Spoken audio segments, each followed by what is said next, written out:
saw this, but February and March were both like square months. So like the first was on a Monday, and then it just like is like a perfect square. So I don't know if anybody else finds that very pleasing, but I really did.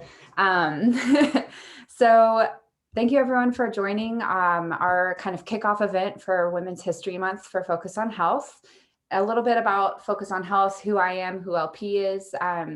LP and I came together almost exactly a year ago with an idea of making the hospitality, food and beverage sector a better place to live and work. And that was really kind of the simple idea that we had. It came about from me competing in Most Imaginative Bartender, which is brought on by Bombay Sapphire, Tales of the Cocktail and Punch. They asked all of the competitors what inspired them. They wanted to know what got us going outside of making really good cocktails. And when I was asked that question, I basically decided I wasn't going to compete because I didn't have an answer. I kind of felt like I had really lost myself in this world, and I didn't have anything that made me tick outside of my work. And that didn't sit really very well with me. And thanks to a handful of people who really supported me and believed in me, they encouraged me to continue on in that competition anyway. So I decided that the thing that inspired me was finding a way to not live that way anymore. And so it was a bit of an esoteric inspiration in comparison to people who had photography and dancing and creative writing, these things they could like hand over to the judges and say, my dance inspires me. I, stood in front of the judges and said, I'm tired of seeing people die. And I want to change that. And lucky for me, they all really believed in that message, and they were incredibly supportive. And from that idea, Focus on Health was born. So, our mission is to find ways to support and provide resources to people that work in the food and beverage industry so that we can make it a place where you can live long, happy lives and have fulfilling careers within our industry.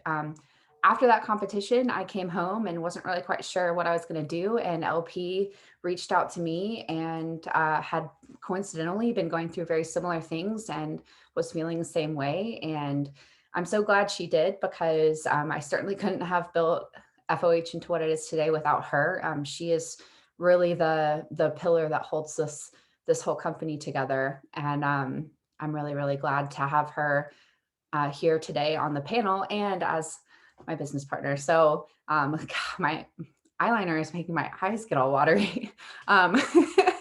So anyway, all of that is to say that here we are today, and we're just here to keep talking about things in our industry that maybe some people find uncomfortable and don't want to talk about, because we know that bringing those things to the light, bringing things out of the darkness and into the light can only bring better things to the world. So but in a more light and positive note, it's Women's History Month, and our theme is reclaiming the past and rewriting the future. And so when LP asked all of our employees at Focus on Health, a word I never thought I would get to say, what we wanted to do, we were all tasked with picking a week and talking about and picking something to bring to the table. And one thing for me, being a woman in this industry, is that I don't often feel like lesser than. And whether or not people try to make me feel lesser than, I think is neither here nor there. I don't personally let myself feel that way. And so I wanted to have a panel that didn't focus on that. I wanted to have a panel that just focused on badass women that do badass things. And so I decided that we should grab some women that own their own businesses, that own their own brands, and that are just HBICs in their own way. And we can just talk about that. And I think there's a lot to talk about, because owning businesses is really cool. You get to be your own boss, but it's also really, really hard. And there's so much that people don't talk about. And boy, I love talking about things that people won't talk about. So we're gonna kind of talk about anything and everything that comes to mind when it has to do with owning a business, owning your own brand, and then also owning space for other women too. So without further ado, thank you everyone for joining this morning. It's 9 a.m. here in Denver. If anybody's on Pacific time, thank you for joining us this morning. And let's get started. I'd love to have everyone introduce themselves, and I'm just going to go in the order of my screen, so Alba, you're first. Hey. Hi, everyone. Good morning. Actually, I don't know what time it is for Lauren, but it's so good to see y'all. Alba Huerta. I live in Houston, Texas. I own a bar called Julep for 7 years now. It's kind of hard to believe that it's that old because it always kind of felt like a very new venture. And just kind of been, oh my God, it's 5 p.m. It's 5 p.m. in Lauren's time. So this last year, I think we've got a lot of things to talk about this past year, but I think, some very new cool projects are on my horizon, which is really nice to talk to you guys about. And just, I think, new perspectives. I think it's always nice to have these chats because we can check in. And I can tell you that my perspective is like completely different than what it was a year ago. And I think it's a good thing, like embracing that change and embracing these things that have happened, and you can't control sounding board with you guys. And Alba, I meant to ask, is there someone or something that drove you into this field? And is there any woman in your life that inspired you and to bring you to F&B, or did you find yourself here naturally? Yeah, I have. So I started bartending when I was 18 years old. So I'm 40 now. That's 22 years ago. I bartended in the late 90s, which was really, really fun. And I think, when you're in an industry that long, you kind of have these waves of ups and downs, and I was like on a down wave where I thought, like somewhere after being in the business for 8 years or so, I was like, I don't really know what the next step is. I don't really know what happens now, or just trying to find, try not to get into the monotony, just washed up by the monotony. But my good friend Rainey Leeper is who kind of geared me in the right direction, and she's just wonderful.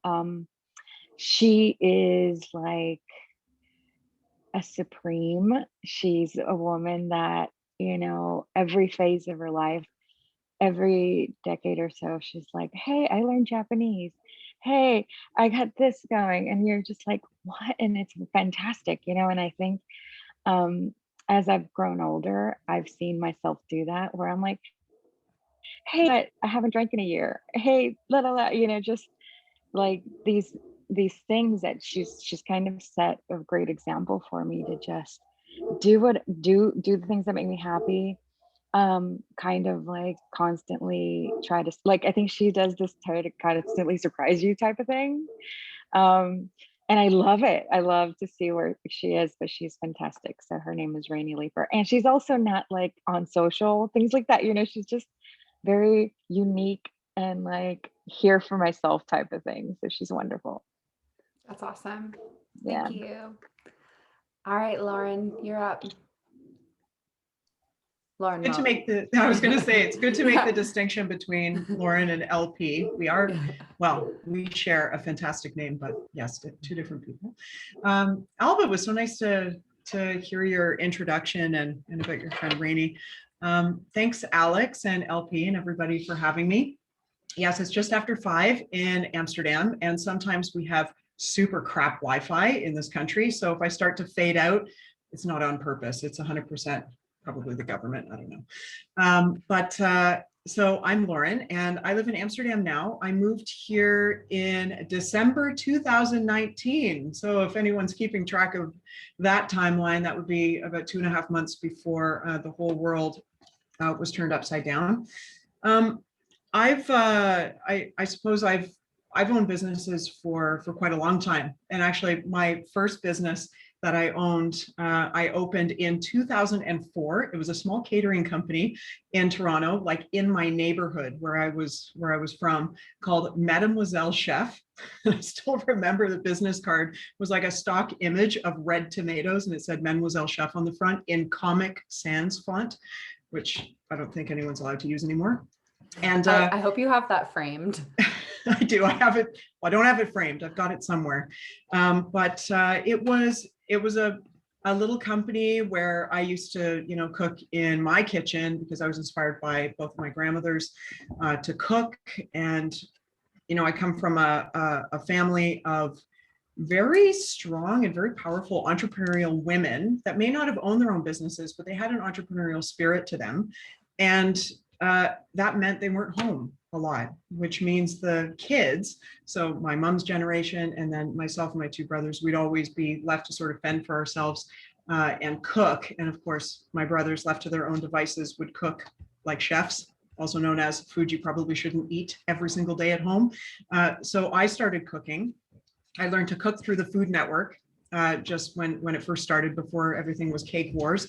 And so that was sort of where I started in the industry, and it sort of from there just continued to help me escalate where I wanted to go with food, and how that table was just that most sacred place. And even if, people were away from home, they were working, if, families didn't get along, we all tended to eat together. And it was part of how we continued to break bread and get along. And over the years, I opened a second catering company with like a few years later, and then I've just always been in F&B since then. But it was inspired in a lot of ways from the powerful women in my life, and trying to prove that you could have a successful, fulfilling life, depending on what your vision of success is for yourself, by working in F&B and sort of, choosing your own path in the way that it works for you. Absolutely. Thank you for sharing. Mary, you're up.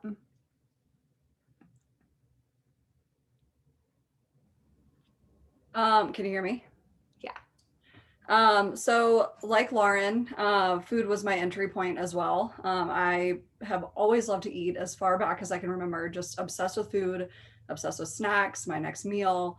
And then when I realized that going out to eat was a thing, as a child, I was obsessed with that. And it was such a special thing to be able to go and do, but it also meant doing it with people, right? And like generally people that I either loved or liked because I had to be with them, maybe like my little brother or something, but like it was like this thing that we all got to go do, and then and remove us from what we were doing, like, so out of the house, maybe things weren't like totally great, but like it just became this thing that I was truly obsessed with. And through food, I found, I think a lot of people in the early 2000s kind of found their way through craft beer and then to cocktails as that started to snowball, and then eventually to wine, which is my focus. But currently, my husband and I just closed our bottle shop after 7 years of operation in November, not totally due to COVID, but that was definitely, I think, a little push. It was just time. Neither one of us have our hearts in retail. And so right now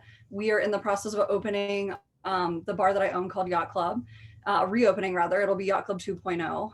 And then starting this new project that we're super passionate about. It's a meet and three called Door Prize.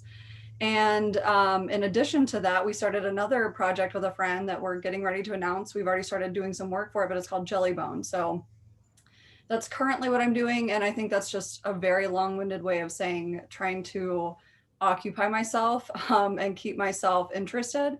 I think I suffer along with a lot of people with the issue of like complacency. Like when you get into that routine, like showing up to go to work, going home, you're tired, getting up, you're tired, going to work, coming, so keeping my hand in different things to keep myself interested in this thing that I love and not turning this thing that I love into a burden has become extremely important. But it all started because of food.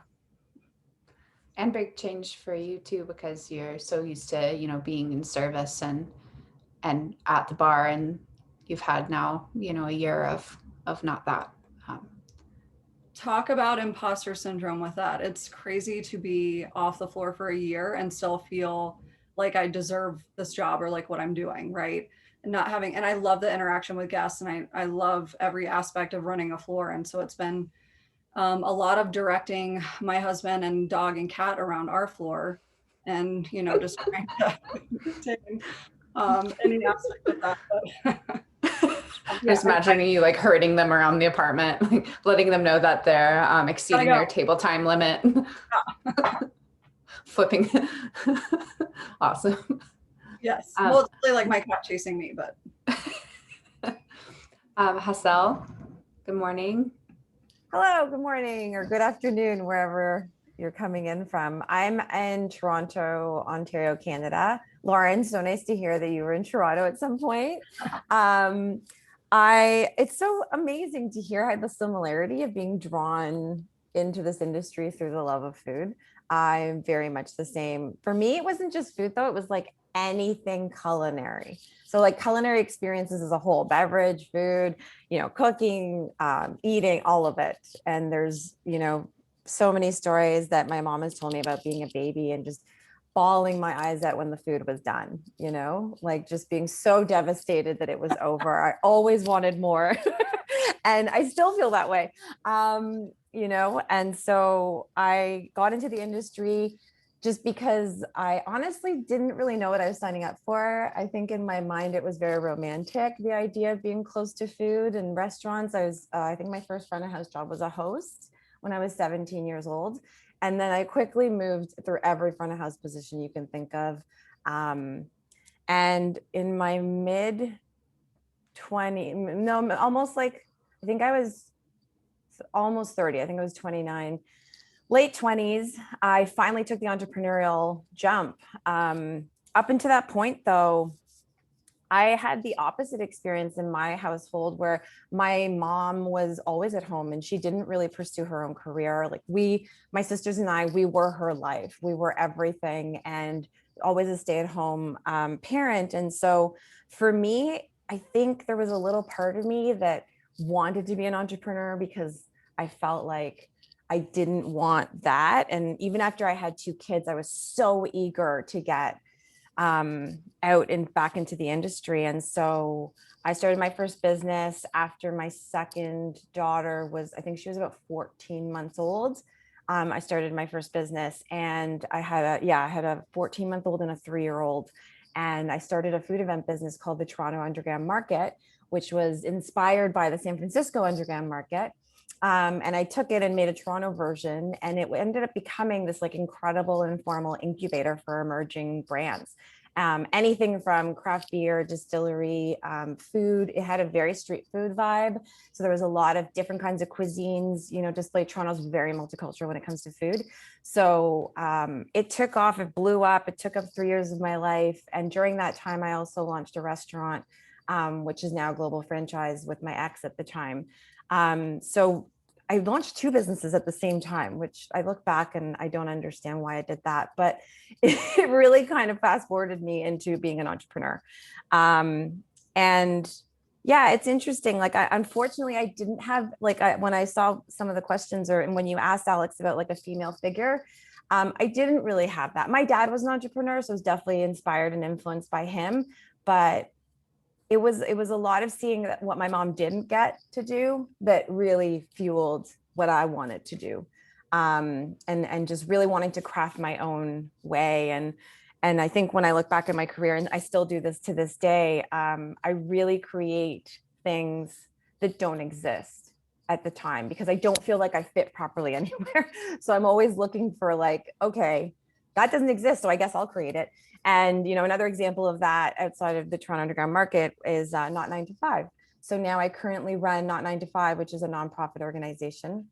And very similar to Tom, that was an event business. And I launched that before ever having run an event in my life. And the same thing with Not 9 to 5. I've never worked in a nonprofit until I now run one. So I tend to throw myself into things and just believe in myself enough that I'll figure it out. But it's a lot of imposter syndrome constantly every day, still to this day, which blows my mind that so many of us that have so much experience are still feeling this. So that's what I do currently today. And then I also recently started, because, you know, I'm not busy enough, being a single parent with 2 kids and running a nonprofit. I also actually have a full-time job now as well in a management consulting firm called Reunion. And so I'm a principal consultant that focuses on hospitality and culinary projects. Boy, you like to keep yourself busy. I love talking about imposter syndrome, and I think it's going to be our first topic, but I'm going to let LP introduce herself first, and then we'll dive right into it. Hello, everyone. Very, very excited to be here and see all of you in one room. Actually, I've become acquainted with all of you in this virtual world, and the only person I think I've actually met in person is Lauren Mote, and then Mary, Allison Wright at the Silver Lion party, which was a lot of fun. But really excited to be here. For me, I had an entire career prior to coming into food and beverage. I was actually a nurse.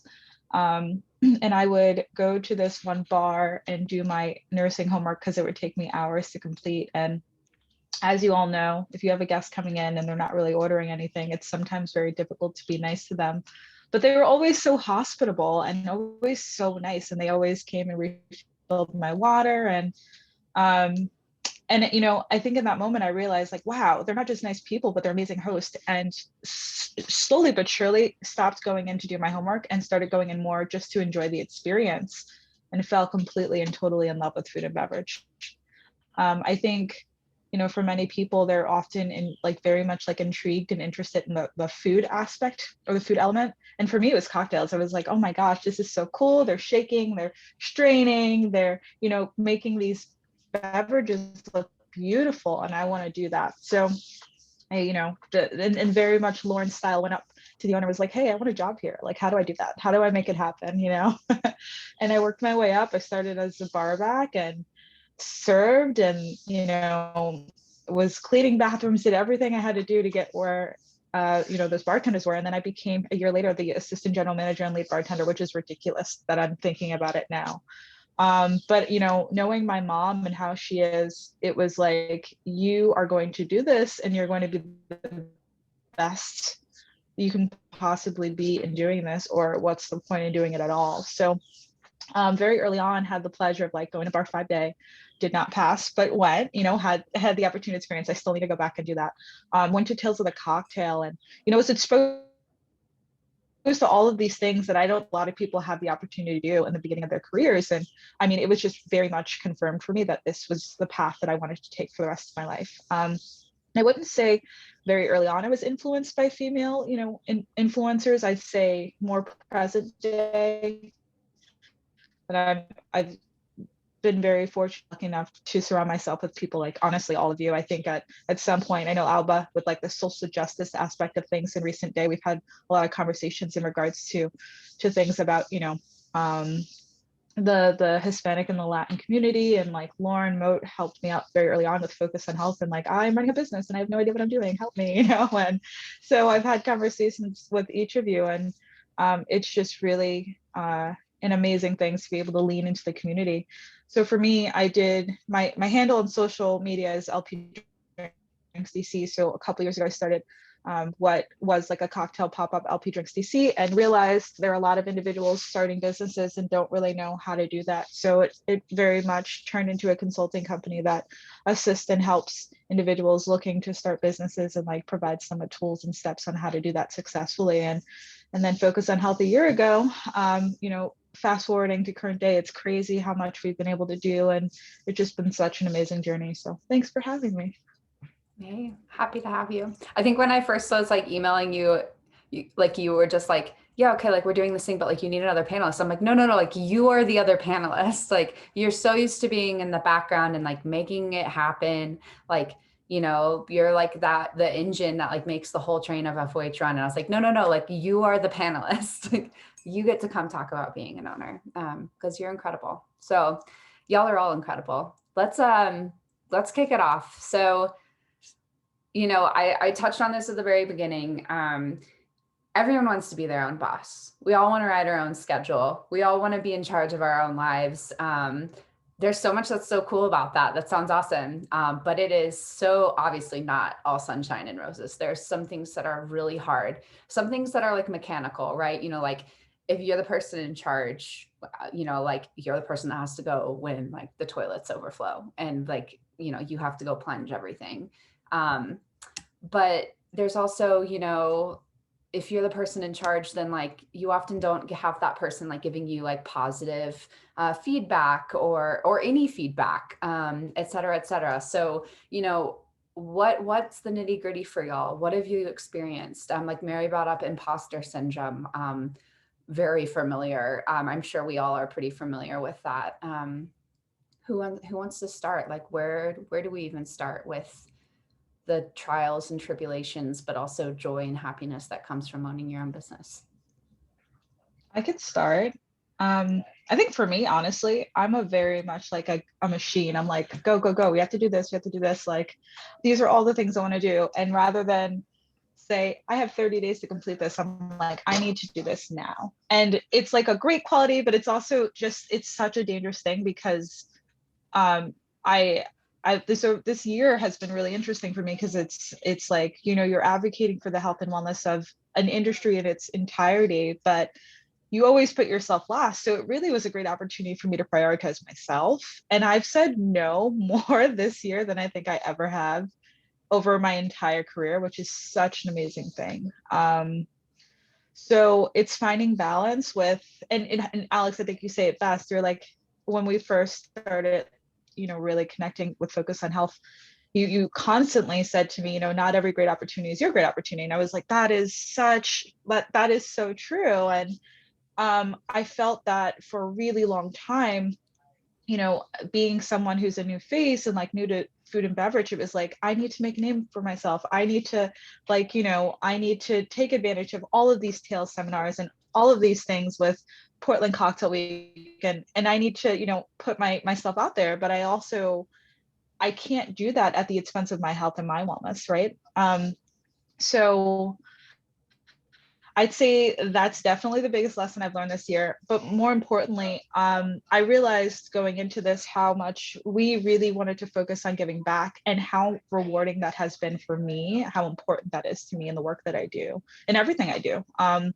So, you know, I think first and foremost, it's ensuring that we can pay the people who are, you know, kind enough to support us in what we're doing and provide us with amazing programming and content. And then it's like, but it doesn't just stop there. What can we do to ensure that they're also, you know, making moves towards their goals and, you know, their missions and their projects along the way?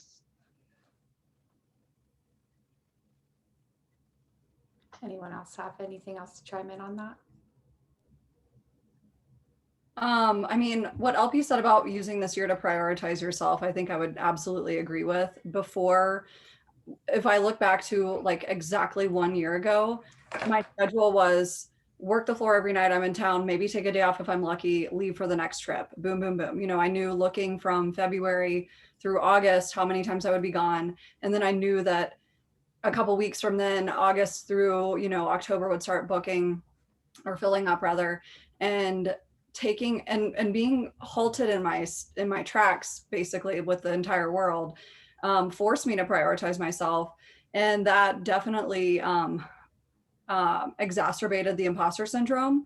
But also I looked around and I was like, well, wait a second, I can do anything I want right now, right? Like I literally don't have a job to go to. So what do I want to read a book? Do I want to sit here and do nothing? Do I want to take a 2-hour bath? Like I had never done that. Even on vacations, which were normally working trips, it was never about what I wanted to do exclusively, and even if that felt selfish. And so this, I think, will be my only retirement unless I'm really lucky. But it's been really nice to use that time to think about like what best serves me, what practices feel good, what I can build into my life moving forward, and how those can serve others, you know, when we're all working together. So that's been an unforeseen blessing for sure from this year. Harry, I just wanted to build on what you were saying because, you know, I had a really similar experience in the last year that I, you know, maybe if I look back to a year and a half ago, 18 months ago, and one of my consulting roles is working with Diageo in the global capacity. And I was on the road 82% of the year. I had to calculate it into a percentage because I couldn't figure out like how I was on the road so much, but I was traveling almost 300 days a year. And I think part of the blessing and the curse of being, I guess, an overachiever or someone that, really loves to show up and do the best and work as much as you have to 24/7 behind the scenes to show up and be your best self in that moment. You end up working 24/7 on the results and anything that you put forward, and the work that you end up delivering is so good that more people want you, and that you can't train people fast enough. So you end up going into this continuous loop of, just running on the hamster wheel and not being able to get off. And so a year and a half ago, I actually looked to my manager and I said, I don't know how to get off the road. Like, how do I get off the road? And we tried a lot of different ways of trimming down the travel of like, training and doing things in market, or potentially shifting things around in other ways. But it just kept on, because the work that I was able to do was so important to me that I didn't want to pass it up, because I didn't know if it would ever come back my way again. So I thought, no, I've got to put the time in now. And what my grandmother, who's 103 this May, she keeps saying to me, you can sleep when you're dead. You can sleep when you're dead. And I'm like, so I have this running through my head, and I'm like, what would she do? She would just keep doing it. So I like justify that my 103-year-old grandmother, she would keep going. So I can't stop. I have to keep going. So the only way that I was able to take downtime, which is ironic because I don't think I've had any downtime during the last year anyway, but the world shifting in the way that it has, was the only way that I could get off the road. And so some harsh realizations, in the last year, but also really helps to prioritize where you want to spend your priorities and where you also want to spend your time in the next 10, 15, 20 years, which is, it's crazy to plan that far in advance, but Alba and I are about the same age, and we do, you do think like 5, 10, 20 years down the road. I'm sure everybody does. I don't think it's specific to anybody's age, but I think when you've been bartending for over 20 years, you do think about things in a broader concept, I guess, in that way. Yeah, and I'll just add to that a little bit, Lauren. I think that there's definitely, I don't know if it's generational, but it's something and when you think about how much time you've spent on your career, how much time you've spent on building your business, or brand, or whatever it is that you're working on, there's definitely a legitimate fear of, I don't think that I'm ever going to have this many opportunities again, so I'm just going to take them all.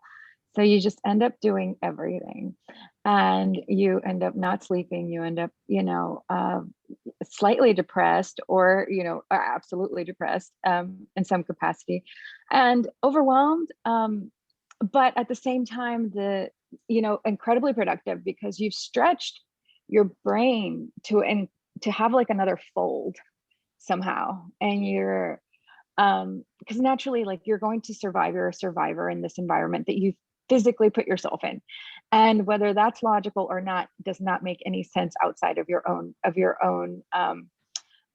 concept, right? Of your own identity. You're like, but I just don't know if these things are going to come my way again. And I think as I've gotten older, I've just had to remind myself that my better days are ahead of me. Mm-hmm. Like I'm like, you know what? Like, don't get thrown into that mentality of that I'm just not going to get it. I'm not going to get this opportunity again, or this isn't going to happen again. But because the quality of your work is good, the quality of your words is they're heavy. They help other people, and so knowing that your better days are ahead of you is so important, and it's also the hardest thing to be able to accept, because we get into our habits of like, we're habitual creatures, right? We're just like, I love this. Well, yes, because you love to overwork and you love to overcompensate. That's who we are. Like, we're gonna love we're addicted to the feeling of these accomplishments and the relationships and all the beautiful other things that come out of it, at the expense of our own selves sometimes. Yeah, LP said it exactly. And actually it was another very strong female bar owner in my life, Jessica Sanders, who said to me last year, or maybe it was earlier this year, time is, I don't even know what time is anymore. She said, not every great opportunity is your great opportunity. And it's so hard because I think all of us sitting here feel like if it's coming to me, I have to I gotta prove it. I gotta prove myself. I gotta prove to myself that I deserve to be asked to do it. I gotta do it so I can get asked to do more. It's like this cycle.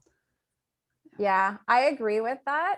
But I will say that that led me to burnout more than once, like really severe, diagnosable, dangerous burnout. Mhm. And I think I'm also 40. And I think I definitely agree with you, Alba. The brighter days are ahead for sure. I can already feel that my 40s are going to be such a more comfortable place for me in my own body and in my own life. But I had to learn to say no to things because saying yes to everything was at my own sacrifice, and I got myself in such severe trouble with burnout that now I actually have done so much boundary work that I have very, very hardcore boundaries on what I will and won't do. And it is hard to practice for sure. And it is sometimes major guilt and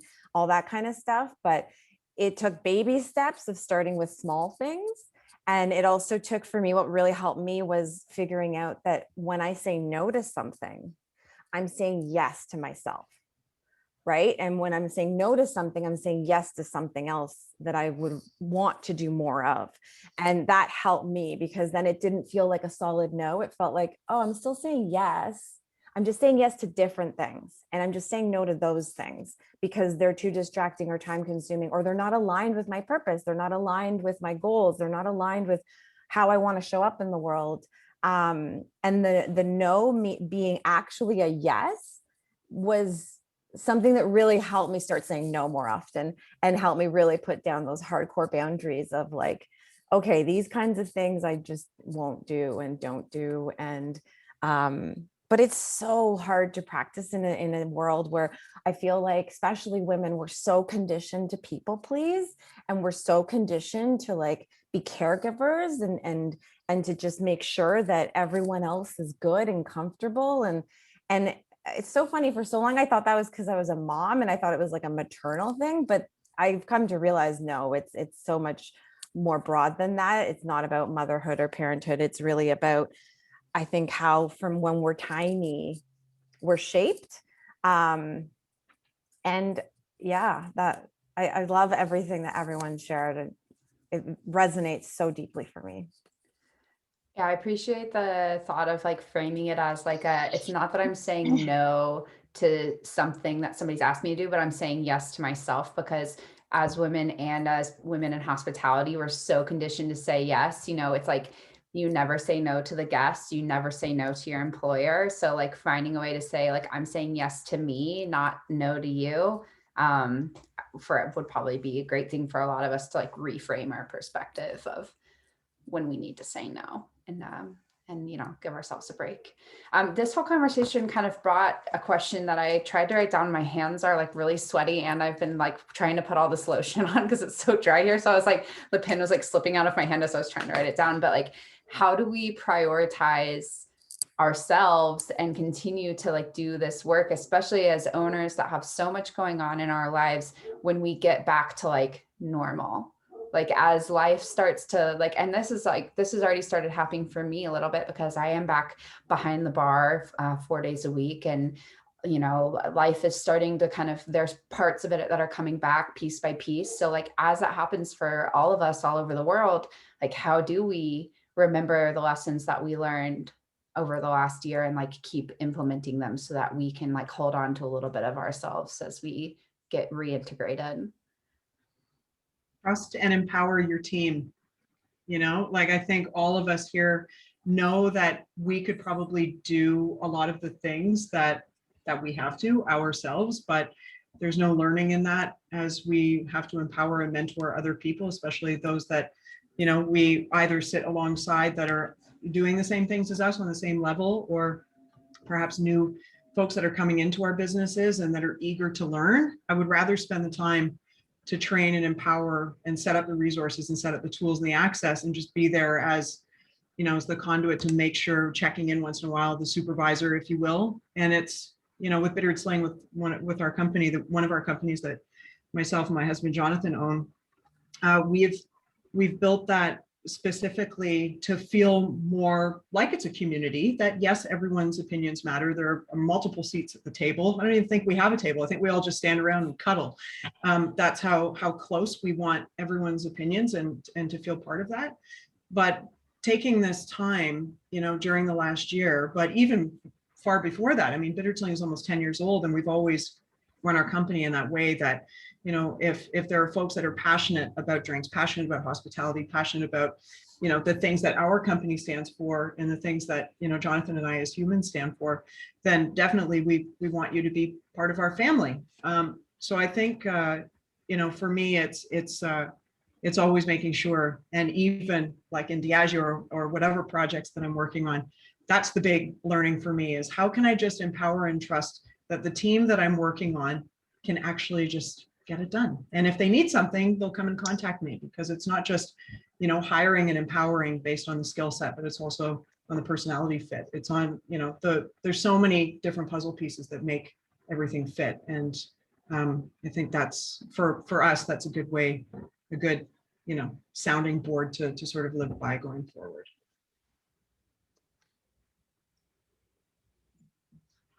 I love I think, that. yeah, no, it's beautiful. I think something I want to add to that, because I didn't even consider that perspective. My mind was more leaning on well, I was bartending and now I'm not. Am I going to go back? And for me, that the answer to that question right now is no, because I think there are a lot of things that need to get fixed before I can even consider putting myself back into that situation. For me personally, right? That it's different for everyone. Additionally, I think in my current role, considering what that might look like, because it's not just focused on health, there are many hats, but considering what all of those roles will look like in a world where we're out and about, in front of other humans, I think communication's like the biggest thing for me. Just making sure that I can be very, very honest about what it is that I need, for myself and from others. And I think just leaning into it. I mean, Alex, one of the things I love about this like partnership that we have is we can talk about everything and anything, and it's not awkward. And it might be hard, but we still have those conversations. And I think, even moments where we want to address topics that are hard, I kind of embrace that now. I'm like, oh, it's difficult to talk about. Let me figure out why it's so hard and address that, because that is a telltale, but like listen to your body. Your body is telling you something is up. And I think that's probably the biggest lesson that I've learned over the last, the year, of being at home and really just, taking the time to embrace and learn how I can set myself up for success moving forward. Yeah, I mean, just again, to piggyback on what Lauren's saying, I think you touched on it perfectly. When you're looking at how your business runs or building a business, if you look at it from the perspective of building a community and empowering people and giving them the tools and the access that they need, then that can allow you to step away. And then it just is on you to give up the mental aspect of stepping away, right?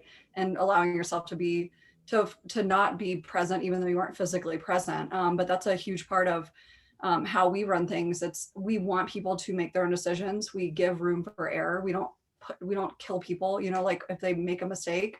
I don't want to die on any of those hills. And it's like we're all human. We're all going to make mistakes. And so if you go into it with that knowledge and you aren't carrying this like terrible anxiety with you, then when you do make a mistake, you aren't hiding it, or you're all looking at how you can fix it together or how you can learn. I mean, they're all opportunities to learn, obviously. And so if you are all approaching it from that aspect and you all have this same empowerment and the same,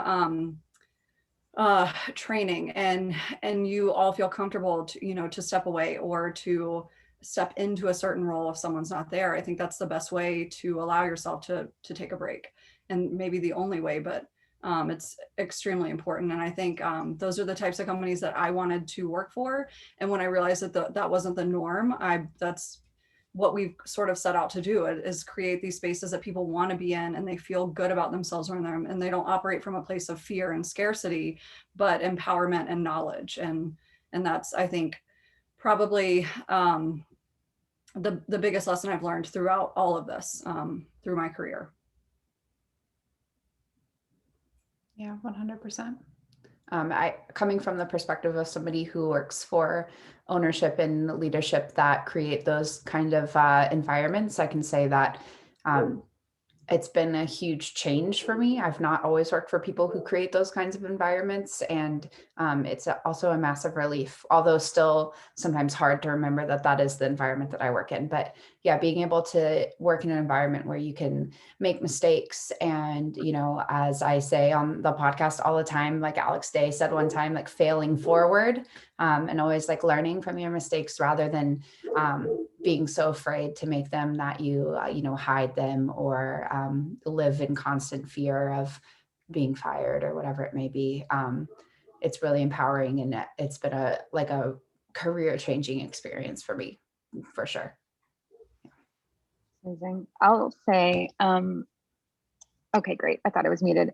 I've already made a lot of changes. Like I've changed partnerships. I've amended leases. I've changed hours of operation. I've, you know, my plan is I have embraced every single aspect of change that I possibly could.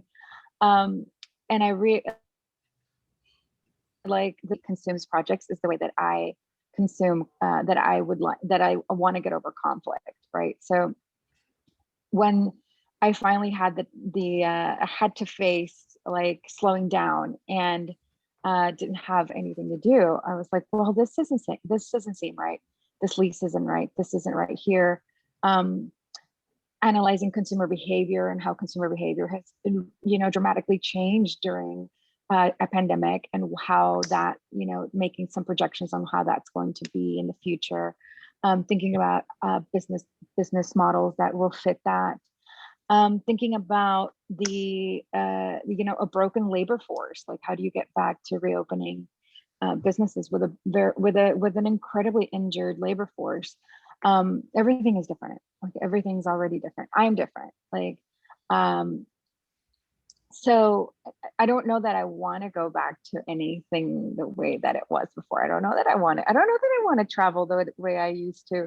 I had to get on a plane recently and I just damn near lost my mind. Like, you know, I don't know that I'm ready to get back on that wheel. Actually, I know that I'm not ready to get back on that wheel. So making a lot of adjustments and making a lot of changes was important, so that I didn't feel like I had to, so that I didn't feel like those were my only opportunities brought to me. Saying no to things that I've loved for a long time, and knowing that those are now opportunities that are better for other people. Like just being okay with all of it. And yeah, I think, you know, we're all set in such a hurry to get back to like quote unquote normal. No, nothing's normal. Like, I'm not normal. You're not normal. Like, everything's different. And I think that's all right. Like, I think embracing the things that I like about it, and then knowing that there's challenges still on the horizon is very important. Like, knowing that we have power to change legislation. Like, that's, you know, that's something that we've never really practiced before, or even that thought or had the time to, because we just never analyzed our habits. We never analyzed, we just kind of held it together, and we just kept, you know, as long as it was held together going. And I don't think I'm willing to do that anymore. Like, I I want to live a better life, and I don't, not that I had a terrible life, but I mean, I think it's okay. You want to live a better life, change the things that are consuming you, you know? Absolutely. I also think, like, you know, it's that famous saying, nothing changes if nothing changes. right? You're just going to keep going in the same thing if you keep doing the same thing. I love everything you just shared, Alba. And I also love that we're all bringing up like basically what is psychological safety, right? And all these topics of like vulnerability, making mistakes without negative consequences to your job or how you're perceived, and you know, encouraging people to communicate and you know, delegation, empowering your team, like all of these things, and involving them in like all of the really important things that are required to run a business or you know, an organization or whatever it is that we're in charge of. I think it's so amazing. And I think it's so important to recognize that like, we're all trailblazing in a way. This industry was not built on these principles. This industry was built on so many oppressive principles that kept us grinding and depleting people. And so it's so, can I swear on this? Yeah. It's so There's no fucking sponsor. It's so fucking awesome to be in a conversation where this is like considered and being talked about as like normal, right? It's just like, of course we do this. And of course, you know, I'm doing this with my team. And of course, this is the way I lead. But it's not, of course, because for most of our, you know, history, I mean, our whole entire industry was built on centuries of the opposite of all of this, you know, brigade system bullshit and oppressing people and silencing people. And you do what I say when I tell you to do that. And you don't get to question my authority. And that chain of command that's so toxic and causes so much harm. I know I was raised in bars and restaurants and hotels and cafes that were like that. So I just think it's amazing and important to acknowledge that there's a lot of trailblazing happening. There's a lot of loss, and it's so much collective grief. As anyone that works in this industry, like we all love it, and it's so hard to watch our industry kind of be burnt down. But there's also such an incredible new wave of opportunity coming from having it kind of burnt down. I agree. Burn it to the ground. Move on. Never look back. Rise from the ashes. Yeah, Yep. kind of like we're all kind of phoenixes in a way, and everyone else in our industry that is continuing and pushing forward, I think is. I really believe that, like wholeheartedly, that what we were doing wasn't working.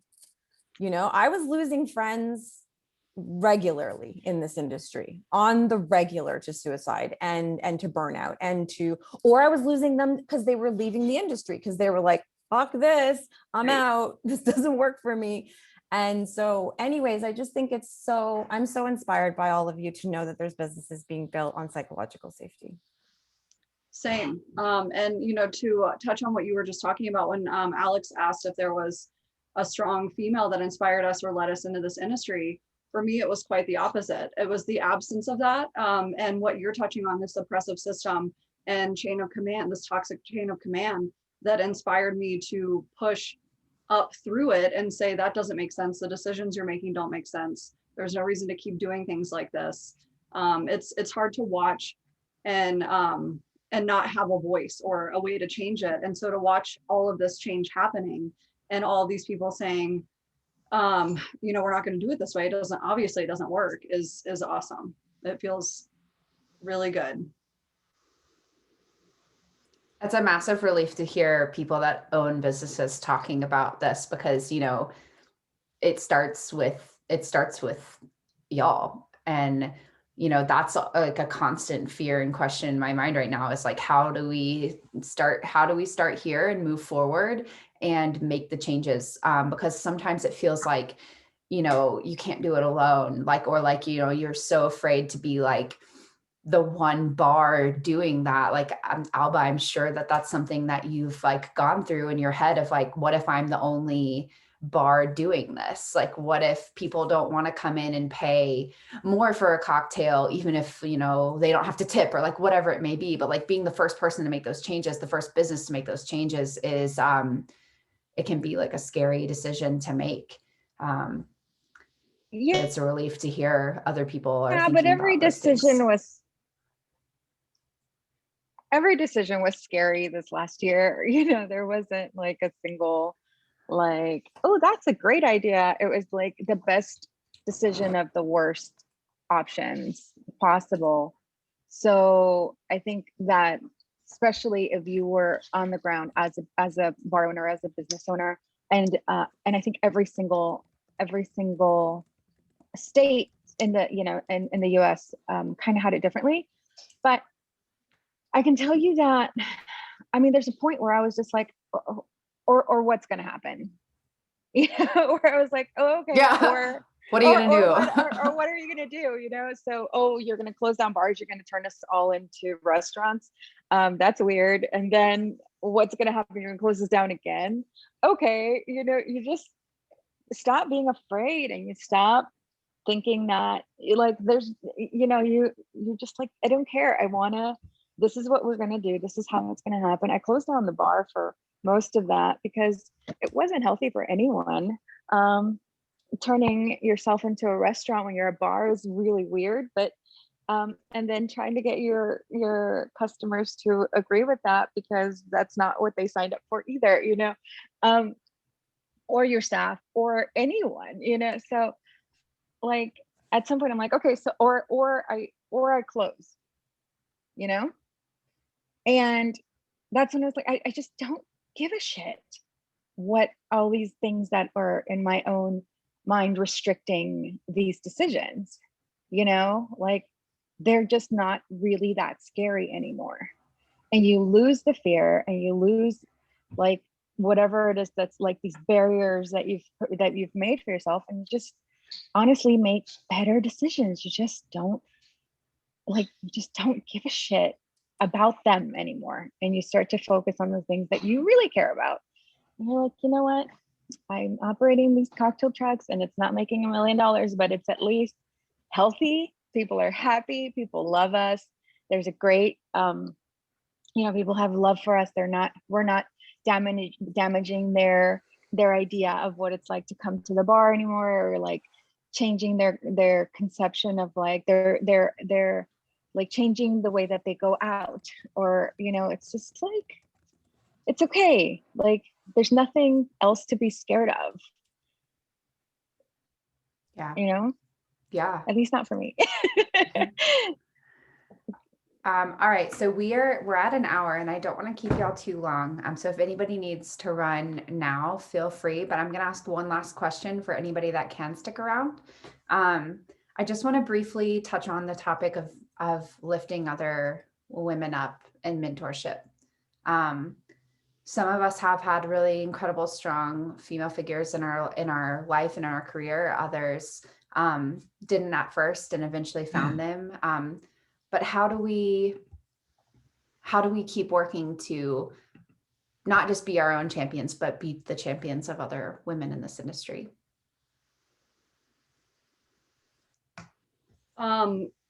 I'll start if that's okay. I've thought a lot about this when you sent this, and I think one of the main things that struck me was the people that took a chance on me. And if we look at how this industry is historically male dominated, the people entering that are not white males are not going to have the same resume. They're not going to have the same experience, right? And so to not base it off of that, and to look at what you can give people in that absence, looking at their resume, and say that I'm not going to hire based on that, because I know that this person has the personality, they have the willingness to learn. And so looking at what you have to give them and giving them everything that you can, you know, with respect to yourself, but and also showing them that the access to all the classes that are available, pointing them in the right direction to gain that experience, and to add those things to their resumes, and just taking more of a chance on people. I mean, that's the only reason I am where I am today, is because people didn't base it off of the experience that I had, but rather my willingness to learn and my willingness to show up. And so to reverse how we look at that and how we hire, I think is going to be huge to give people opportunity and to shift that paradigm. I don't want to bogart this conversation, but just like the thought of the way that people look at resumes is so fucked up to me, because like, and I still catch myself doing it too, but like you look at somebody's resume and you're like, oh, they only stay at places for a year. They're at all these places for like a year at a time. And nobody ever stops to think like, maybe all of these employers are horrible. Right. Why? Or like maybe they're, yeah, like maybe it's not them, or maybe they're just still figuring out who they are and what they want. And like, it's like, we have to stop doing that. Okay. Sorry. Everyone else. Go ahead. Well, we've also been trained by maybe some of the earlier managers that we worked for, that was the way to conduct interviews and how to find talent, which I mean, talk about, breaking down programming that we've had sort of like brainwashed in our system since, the early days in this industry. But Mary, I love so much what you're saying. And, to build on that, it's being really forthcoming with your core values as well. And I think the more that we can share stories about other people and how those stories line up to our core values, and then talking about our core values and how we keep building them, and just getting that out there all the time will actually, because I don't own a bar anymore. I don't run a bar anymore, but it's not, it feels like we could be in the same vein anyway, because we're all very present on social media. But if people have questions, if they want to reach out and say, you know what, your story really resonates with me. I love the story that you shared about this person here, or that person, or this business that you highlighted. Our power of choice of what we choose to share and what we choose to engage with, whether on social media or in person, and then share those stories, tell a lot about what we're actually made up of and the things that we believe in. And people can reach out in that way, whether it's a DM or, talk to you in person, or whatever that looks like. But a lot of that helps to inform, how talent feels comfortable to reach out to, a company or a person that is quite familiar to their own thinking. And, we see that a lot in developing our own sense of self and how we want to show up as professionals. And I think it's really important to just put it out there. And, I used to almost shelter myself in a way where I never used to share any of the negative or challenging things that happened in my career or in my life, out of fear of, being judged for that. And then that would be the first thing people would think about me, like, I was bullied all throughout, primary school and high school for a number of reasons where I look back on it now and think that's the most ridiculous reason to bully someone. But as a child and as someone that's growing up, those things mean everything to you. So, oh, you're too tall. Oh, you're not Jewish enough. You don't have enough money going to this very rich school when you go to the food bank to get food. And all those stories are real. And they're only just, recently that I've owned those stories, and then they've become part of crafting like my core values as a person. And I just try and share those stories as often as I can. And so I feel like we have to also find our own truth and ourselves in those things that we're sharing with the rest of the world. And I think, that's part of rebuilding this really super busted industry. But I think, it's not just us, it's everyone tuning in today, and everyone that we've ever been in contact with that thinks like us will end up going in the same direction. And that, to me, feels like a really good way forward. Yeah, I agree. I think I'm looking at this from like two different perspectives. I'm thinking about it from I've been the person to like reach out and message folks. And I think that we have this tendency of like putting folks on a pedestal. It's like we don't see them, we see their accomplishments, which I don't think there's necessarily anything wrong with, but then we create this like unrealistic perception of them in our minds, where it's like, for instance, like Laura Mote, oh my gosh, Laura Mote, like, and she's amazing, right? But, I saw her at Tails and I went up to her like, hey, I'm Lauren, you're awesome. Nice to meet you. We took a selfie. And then, this COVID world happened and we ended up, getting really close. And, Alba and I have spoken about things that are really important. Tara from Thirsty's here. We've had like, there's so many people here that I've taken the time during, this downtime to really just have meaningful conversations. And that can be really scary if you're consistently and constantly just thinking about what it is they've accomplished and have convinced yourself they don't have time to spare. And then the other side of it is, for those folks reaching out to me or who just want advice or have questions, like making the time, if I have it, and if I have the mental capacity to answer them or to guide them the best way that I can, because I've been there, right? So just taking that into consideration on both sides and aspects. I totally agree, LP. I think it's so important to remember that, we were once entry level, we were once first year doing a job and starting out, or first employer at, the launch of a new bar or restaurant. I think like for me, I love mentoring. I love mentorship. I didn't have a lot of it in my career. I had a few, but I feel like I learned more from people than I could ever offer. I feel that same way about my kids. I learn more from them than I'll ever teach them. I feel that way about, anyone that volunteers for Not 9 to 5 or works with us. I just think that even the people that have caused me harm and has caused problems for me in my career, I actually learned a lot from them and those experiences, and I'm very valuable. I find them very valuable. I'm very grateful.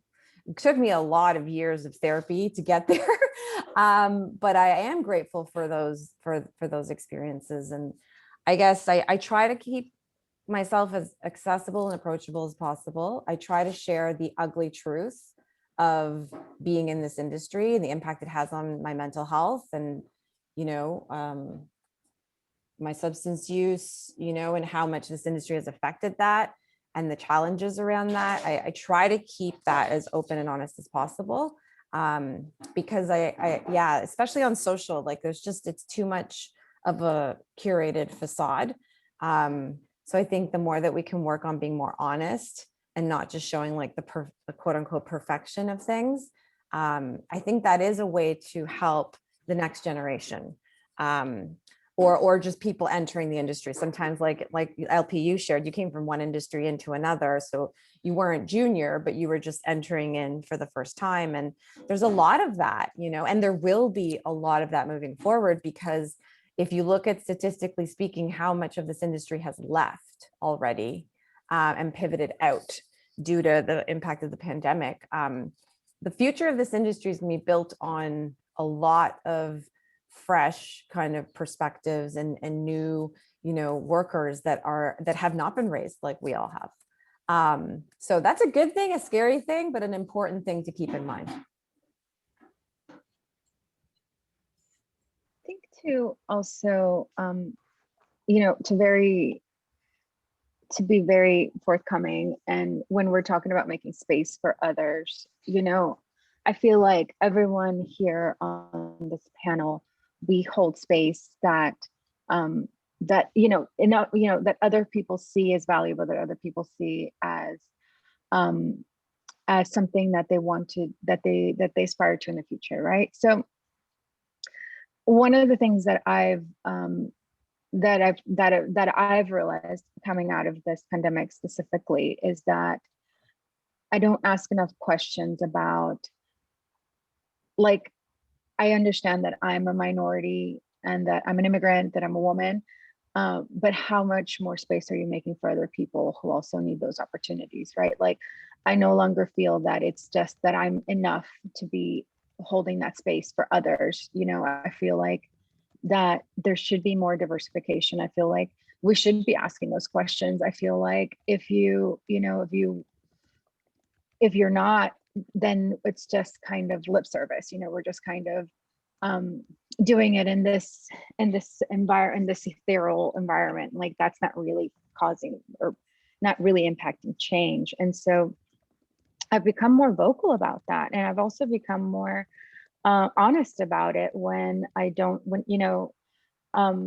we talk about, like, how do we, and I don't think that I'm just making space for women. I feel like I'm also making space for any community that needs more, it needs to be more highlighted, that needs to have more opportunities open to them. Like, I think that if we are not doing that every single time we take we judge a competition, or every single time that we are, starting a nonprofit or building these networks, I think that we're not really acting in the way that we say we are. And I think that's more important now than ever. So I think that's how I've become more vocal about these things. And that's how I've learned to just say, you know what, like, I know that I'm privileged. Like, I know that and I'm not saying that my career path was a breeze by any means, but even so, I can see the privilege and the things that, and the accomplishments, and in the positions that I've been in. But I think it's good to question, like, those systems. And I think it's okay, for yourself to think, hey, am I doing the right thing? Or am I really still, have I moved my imposter syndrome into these things that I'm trying to support, into these new systems that I'm trying to support? Yeah, absolutely. I love that. I love that, Alba. And you reminded me of something that I also try to think about sometimes when I'm in community or in spaces, is like, am I only around people that agree with me? Right. Or am I like surrounding myself with people like where I can have a thoughtful disagreement about something? And even if they're radically against what I believe in, I think it's very natural to move in spaces where we feel quote unquote comfortable and where we're with like-minded. And I love what you're saying so much. I think it's so important to question our own selves and not ever stop doing that. All right, y'all. I'm gonna wrap us up so that we can all get on with our mornings or our evenings if you're in Amsterdam. Yeah, happy Monday. I wanted to thank all of y'all for coming and being vulnerable and just like opening up. I think this was a really amazing chat, and I feel like so empowered and inspired to like continue making our industry a better place. And we do have a really unique, albeit scary, opportunity to rise from the ashes and build something better. And I'm excited that we all get to do that, and I get to do it with y'all and so many other wonderful people in our industry. So Thank you, Alex and LP, for Thanks. putting this together. Yeah, thanks.